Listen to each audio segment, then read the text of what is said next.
தென்கிழக்கு வங்கக்கடல் அண்ட் பூமத்திய ரேகையை ஒட்டிய இந்திய பெருங்கடல் இருக்குல்ல, இந்த பகுதியில ஆழ்ந்த காற்றழுத்த தாழ்வு பகுதி நிலை கொண்டுச்சு. இப்ப என்ன இருக்குன்னா, காற்றழுத்த தாழ்வு மண்டலமா அது வலுப்பெற்று இருக்குங்க. இது எல்லாம் புயலை நோக்கி போற ஸ்டேஜஸ், மழையை கொடுக்கக்கூடிய ஸ்டேஜஸ். இது அடுத்த 24 மணி நேரத்துல ஆழ்ந்த காற்றழுத்த தாழ்வு மண்டலமா வலுவடையும்னு சொல்லியிருக்காங்க.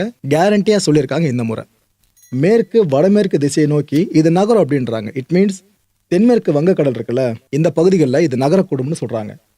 இது என்ன புது விஷயம் அப்படின்னு பார்த்தீங்கன்னா, கடந்த 155 ஆண்டுகள் எடுத்துக்கிட்டா இந்த ஜனவரி மாதம் ஒரு டிப்ரெஷன் கிரியேட் ஆகுறது இது 21வது முறையாக நடக்குது. பொதுவாக டிசம்பருக்கு முன்னாடி நம்ம மழையை பார்த்து முடிச்சிருவோம். அபாயம் இருக்கா இல்லையான்ட்டு டிசம்பரை தாண்டினாலே டிசாஸ்டரை தாண்டாமல் நம்ம பெருமூச்சு விடுவோம். ஆனால் டிசம்பரை தாண்டிட்டோம், ஜனவரி நம்ம யோசிக்காம விட்டா மாதிரி ஆயிடுச்சுங்க. நம்ம அவுட் ஆஃப் சிலபல் மாதிரி தான் இந்த விஷயம் பார்க்குற மாதிரி இருக்கு. 21ஆம் நூற்றாண்டுல ஜனவரி மாசத்துல 6வது முறையா புயல் சின்னம் உருவாகுது. இந்த முறை புயல் உருவாகிடுச்சுன்னு தப்பா நினைச்சுக்காதீங்க.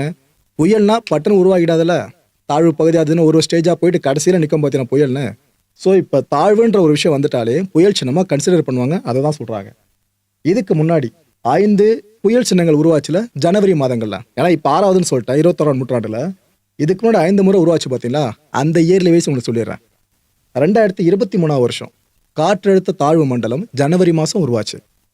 2019 அந்தமான் கடல் பகுதியில் காற்றழுத்த தாழ்வு மண்டலம் வலுப்பெற்றுச்சு.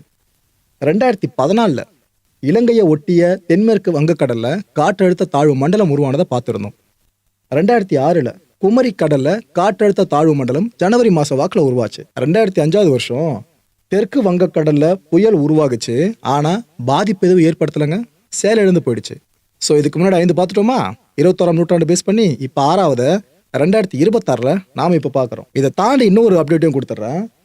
வளிமண்டல கீழடுக்கு சுழற்சிகள் எங்கெங்க நிலவுதுன்னு இப்போதைக்கு பார்த்தீங்கன்னா, குமரிக்கடல் அண்ட் அதை ஒட்டிய பகுதிகள் இருக்குல்ல அதுக்கு மேலேயும், லட்சத்தீவு அண்ட் அதையொட்டிய மத்திய கிழக்கு அரபிக்கடல் இருக்குல்ல இந்த பகுதிகளுக்கு மேலேயும் வளிமண்டல கீழடுக்கு சுழற்சியவும் பார்க்க முடிஞ்சிட்டு இருக்கு. ஒரு பக்கம் குளிர்ல எல்லாம் நடுங்கிட்டு இருக்கும். இது பத்தாதுன்னு மழை பொழக்கன்ற விஷயமும் நம்ம காதுகளில் ஒரு மாதிரி அபாய செய்தியாக விழுந்துகிட்டு இருக்குல்ல.